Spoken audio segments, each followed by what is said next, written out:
This is Gunnhildr, a sci-fi themed roguelite FPS heavily inspired by Norse mythology that has currently just been entered at the time of recording this video into early access just for a few days. And well, it's not getting all that much attention just yet, so I figured I should do my part in taking a look at it because, well, I love to look at roguelites. It's just one of my favorite genres, so obviously if there's a new one, especially an FPS, especially a mythology-inspired FPS, then I'm most definitely going to have a look. So here we are.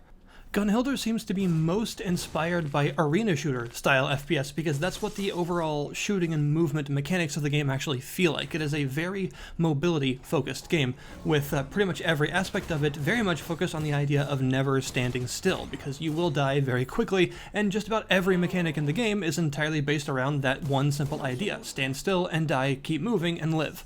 One part of this is that your weapons actually do not use ammo, which is interesting. You have infinite ammo for all weapons, and instead they use a heat system represented by a gauge around your central reticle there filling up as you fire.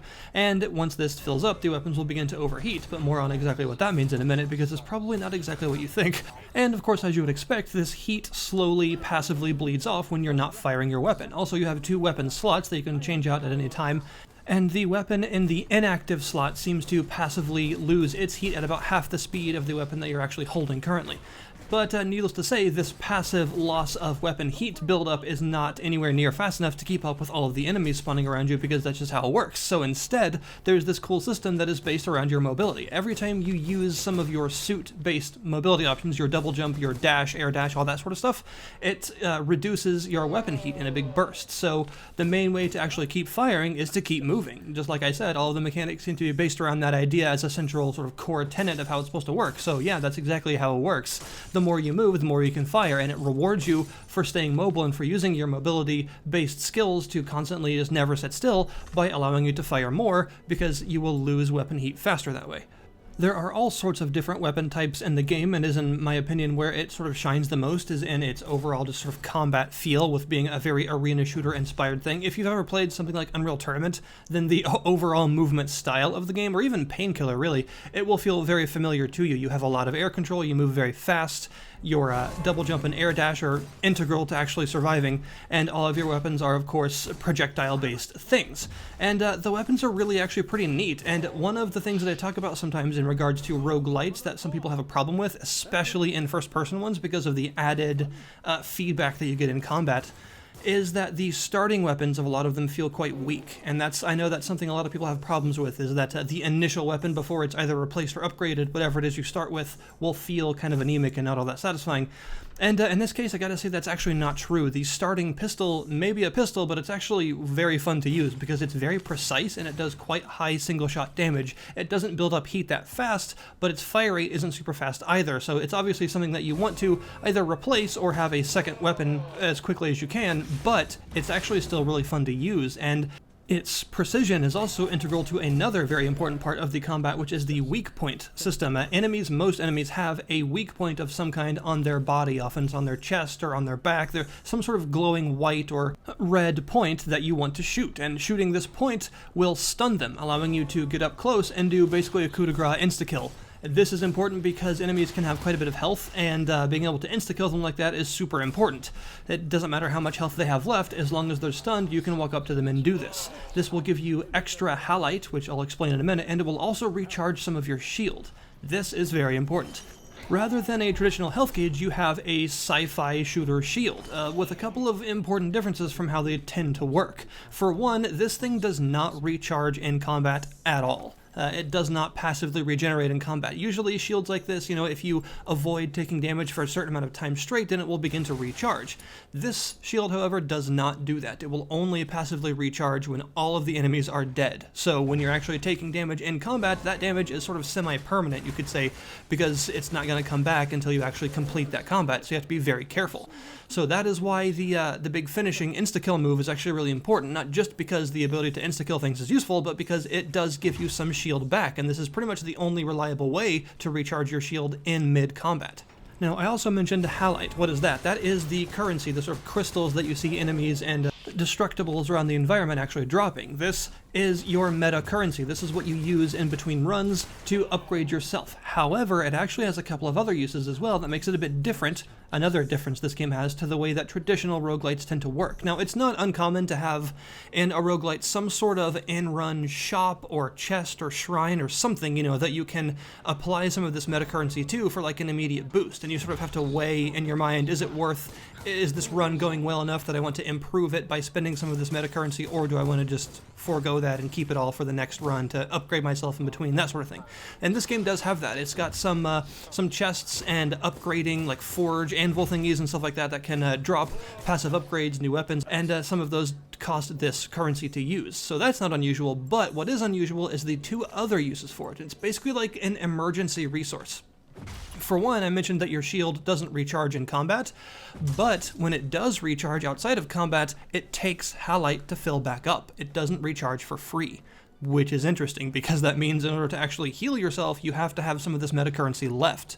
So if you actually run out, then that's just it. You're not going to have full health until you get more, which is kind of interesting. So that's another reason this whole insta-kill thing is super useful, because it's free to do that. You get some shield back and it doesn't cost you halite, and it actually rewards extra halite for killing enemies with an execution move. So it's very important to do that as often as possible. That's another thing linked into the whole movement is a very important idea, because you're going to be jetting around the place all the time trying to weak point shot and insta-kill as many things as you can for this extra halite and to get your shield back for free. So that's nice, and that's an interesting idea that the main meta currency is also used to heal you in run after a successful combat. The other thing is, when your weapons overheat, they actually don't stop firing. Instead, it costs halite to keep firing them.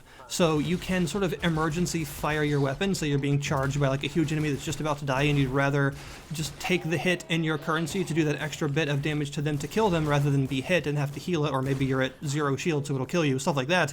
You can continue to fire your weapon even though it's overheated, but it costs you halite. So that's also a pretty interesting thing, and another reason why this whole mobility thing is very important, because you really don't want to do that. That is like an emergency last resort kind of move, sort of like using your mil-spec cartridges in the Metro games, that kind of idea, where you're basically firing your currency at that point, so you want to do it as little as possible, so keeping on the move and keeping your weapon heat down as much as you can is a very good idea.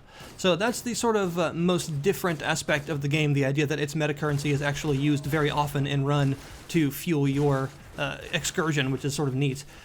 And as you would expect, there is of course the after the run, after you die use for the meta currency. You don't actually get to keep all of it. You get to keep roughly about half-ish of it every time you die, and then you go back to the beginning, the sort of start hub area with your friend Lucky there, and give him some of it to upgrade yourself. And this is one of those roguelites where you can actually partially purchase the upgrades, which I always appreciate. So if there's an upgrade that costs 300 halite, you don't have to have all 300 of it at once. You can input, say you have like 250, you can just put all of that into it, and then the other 50 in the next run by the time you get back again and die. So it allows you to partially purchase upgrades. I always like that, and there are quite a few upgrades to get, from your basic expected stuff like extra weapon damage, extra health, that sort of stuff, to giving yourself more grenade slots, giving yourself the double jump and the dash, of course, is something that you'll buy pretty much right from the beginning because it's incredibly useful and also very cheap, and stuff like that. So yeah, there's quite a few upgrades to actually help save up for, to help to get yourself farther and farther each time, as you would expect for this sort of genre. And the other main idea is the enemies. The enemy variety isn't too bad right now.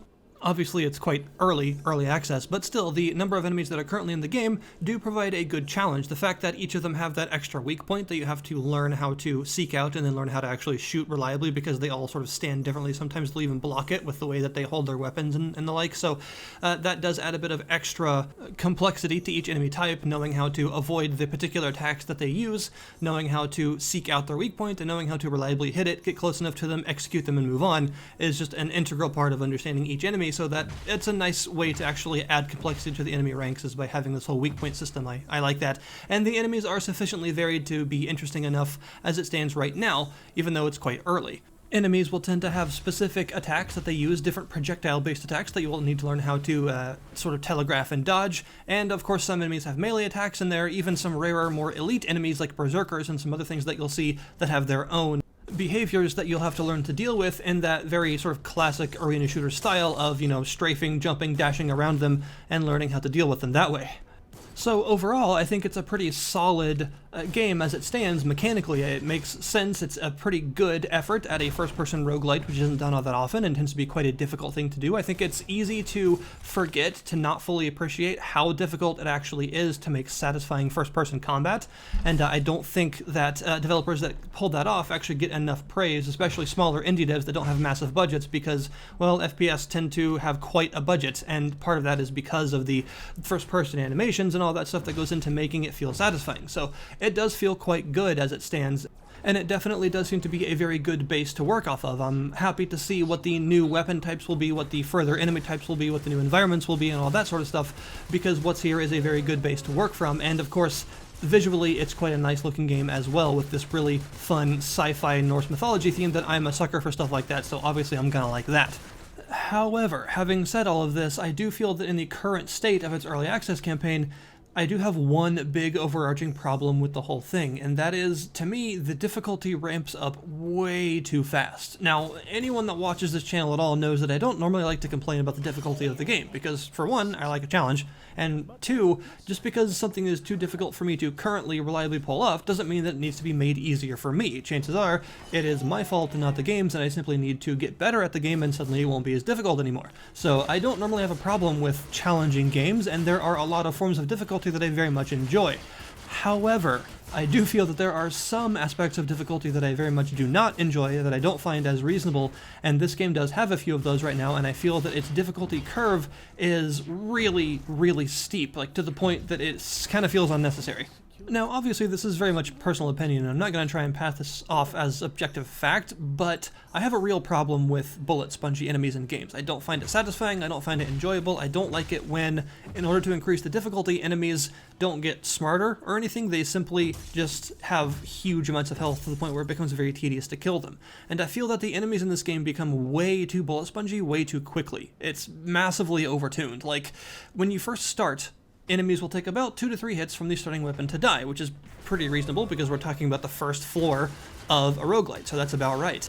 And each combat encounter will have anywhere from 3 to 5 enemies spawn in on average, so again, that's about right for the first floor of a roguelite. However, once you get to the end chamber of the first floor, things take a massive shift very suddenly for like no reason, and enemies get huge amounts of health. Like, it seems to be about triple the amount of health that all those enemies had in the chamber just prior to this one, and then suddenly, for some reason, they are extremely tanky, despite being the exact same enemies on the same floor. Now they take huge amounts of damage to take down, and also, instead of dealing with about 3 to 5 enemies, in this last chamber on the first floor, you have about 15 to 20 enemies, so now you have a massive swarm of extremely tanky enemies to deal with, whereas previously you had to deal with nothing anywhere close to this, so it is a massive difficulty spike that hits you out of nowhere.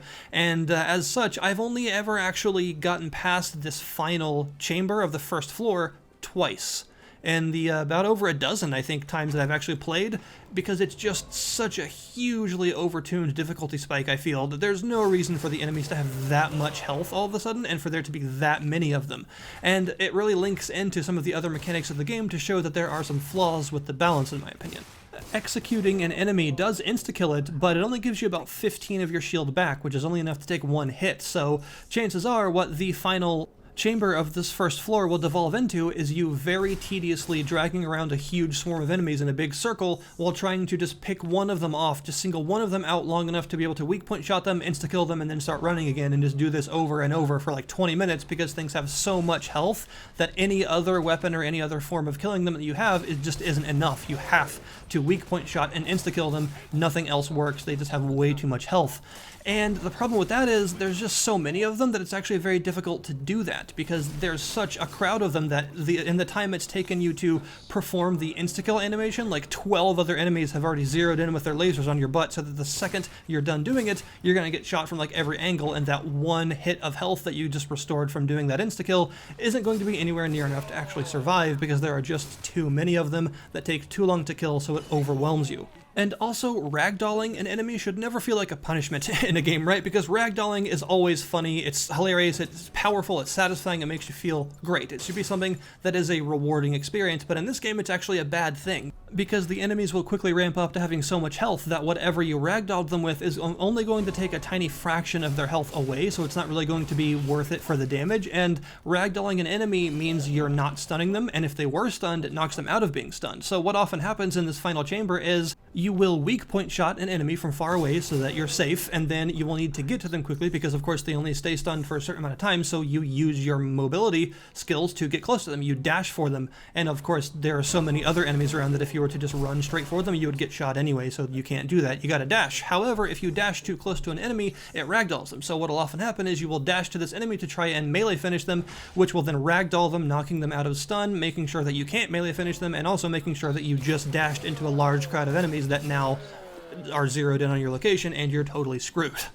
So while it may most definitely just be that I'm too bad currently, I really do feel that the enemies get way too much health too quickly. I even used my early upgrade points to max out the weapon damage upgrade so that I have 150% weapon damage. That's as high as you can get it, and it's still not enough. And if you've been willing to actually max out a couple of your upgrade paths already before you're even off the first floor on a regular basis, and it still doesn't feel like it makes you powerful enough to survive, then I think that is shifting the problem more to the balance than just with me being bad. I could be wrong, but that's genuinely how I feel. I do feel that the bullet sponginess and the horde capabilities of the enemy waves just ramp up far faster than your ability to deal with them.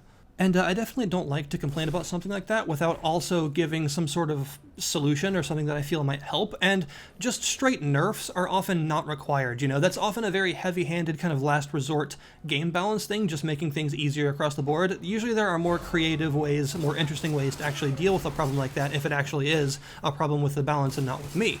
And in this case, I feel that that is also true. You don't need to make these enemies easier per se. I feel that what you should really do is make the upgrades feel like they actually matter more. Because right now the upgrades don't feel like they make you that much stronger. You can max out your damage upgrade and you're already outmoded by the enemies before the end of the first floor because they get so much health. That feels like a problem with the upgrades more than it does with the enemy scaling, and I feel like this problem could probably be lessened quite a lot if the upgrade system felt like it made a little bit more of an impact, if your stats raised at a similar rate to the way the enemies do. And really that's, I think, the best, most simple solution to this is not necessarily to pare back the enemies and make them easier, but to advance the player and make you feel like your own strength progresses at a good enough pace to not be completely and utterly overwhelmed and outmoded by the enemies by the end of the very first floor. So those are my current thoughts on Gunnhildr in its very early state, and I do like it. Even though I'm kind of complaining about the balance, I still very much enjoy the game. I love the visual themes, I like the shooting, I like the arena shooter feel of all the mechanics, and I'm excited to see what the future brings for it, and we'll most definitely be keeping an eye on it and updating you further once the game itself updates, and we'll see how all of that goes in the future. If you want to take a look at it or wishlist it or anything like that, the link to its Steam page will be in the description below this video for you to check. So thank you very much for watching, as usual, and I'll see you guys next time.